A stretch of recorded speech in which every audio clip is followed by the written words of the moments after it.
அனைவரையும் வரவேற்கிறேன். மக்களே, நேத்துக்கு முந்தின நாளே நம்ம ஒரு வீடியோ ஒண்ணு பதிவிட்டு இருந்தோம். அந்த வீடியோல இர்ஃபானோட பிரியாணியை வாங்கி ஃபன் ஃபேக்டரி சாப்பிட்டு ரிவ்யூன்னு சொல்லியிருந்தாரு. அந்த ரிவ்யூக்கு தான் நம்ம பதிலடி கொடுத்து ஒரு வீடியோ ஒண்ணு பதிவிட்டு இருந்தோம். அந்த வீடியோவுக்கு நம்மளுடைய உளுந்தம்பருப்புகள், அதாவது ஊப்பிக்கள் உடன்பிறப்புகள் வந்து கமாண்ட்ல கழுவி கீரை ஊத்திட்டு வரிஞ்சு கட்டிக்கிட்டு வந்திருக்காங்க. அப்படி கமாண்ட்ல அவங்க என்ன சொல்லியிருக்காங்க, அதுக்கு நம்ம என்ன பதில் கொடுக்க போறோம்? உண்மையிலேயே நம்ம இர்ஃபானுக்கு சப்போர்ட் பண்றோமா, அவன்கிட்ட காசு வாங்கிட்டு தான் வீடியோ போட்டிருக்கோமா?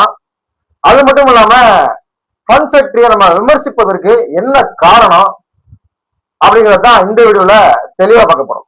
மக்களே, நம்மளுடைய கமெண்ட்ஸ்ல ஒரு சில உளுந்தம்பருப்புகள் வரிஞ்சு கட்டிட்டு கேள்வியா கேட்டு தள்ளியிருக்காங்க. அது என்ன அப்படின்னா, இந்த எலிவன் குரல் அப்படிங்கிற இந்த யூடியூப் சேனலுக்கும் நீங்க போடுற இந்த கண்டென்ட்டுக்கும் எந்த விதமான சம்பந்தமே இல்ல. இர்ஃபான் என்ன தியாகியா? நாட்டுல எவ்வளவோ பிரச்சனைகள் நடக்குது, அதை பத்தி பேசுங்க, இந்த சேனலுடைய கண்டென்ட்டை மட்டும் பேசுங்க அப்படின்ட்டு சொல்லியிருக்காங்க. அது மட்டும் இல்லாம இந்த ஓசிஸோட இர்ஃபான்ட்ட எவ்வளவு காசு வாங்கிட்டு நீங்க வீடியோ போட்டிருக்கீங்க, இர்ஃபானுக்கு சொம்பு தூக்குறீங்களா, இந்த டவுசருக்கு நீங்க சப்போர்ட் பண்றீங்களா அப்படின்ட்டு ஒரு சில கமெண்ட் வந்துருந்துச்சு.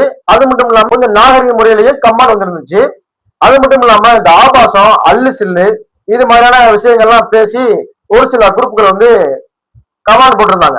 நம்ம என்ன சொல்றோம் அப்படின்னா, இந்த எளியவன் குரல் அப்படிங்கிற இந்த யூடியூப் சேனல் அநீதிக்கு எதிராக ஏழை எளிய மக்கள் நசுக்கப்படும் பொழுது, ஏழைகளுடைய குரல் நசுக்கப்படும் பொழுது, உண்மை மறைக்கப்படும் பொழுது, பொய் பரப்பப்படும் பொழுது, தலைக்கணம் தலைவிரிச்சு ஆடும் பொழுது, நான் தான் பெரியவன் அப்படின்ட்டு இருக்கும் பொழுது அதையெல்லாம் அடித்து பேசுவதற்காகத்தான் இந்த யூடியூப் சேனல் வந்து தொடங்கப்பட்டதுக்கான காரணம்.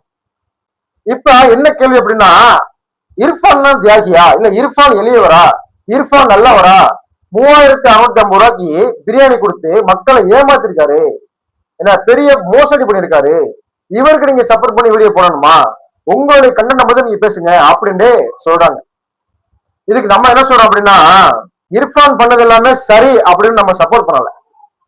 இர்ஃபான் வந்து 3650 ரூபாய்க்கு பிரியாணி கொடுத்துருக்காரு, இது வந்து கரெக்டான பிரைஸ் தான், இது சூப்பரான பிரைஸ், இதை வந்துட்டு நாங்க வந்து சப்போர்ட் பண்றோம் அப்படின்னு சப்போர்ட் பண்ணி யாரும் மருந்து கட்டிட்டு வரல. இர்ஃபான் வந்து சிக்கன் 65 தரல அப்படின்ட்டு சொல்றதுக்கு இல்ல இல்ல அவர் கொடுக்க மாட்டாரு அப்படின்னு ஆதரிச்சு யாரும் பேசல.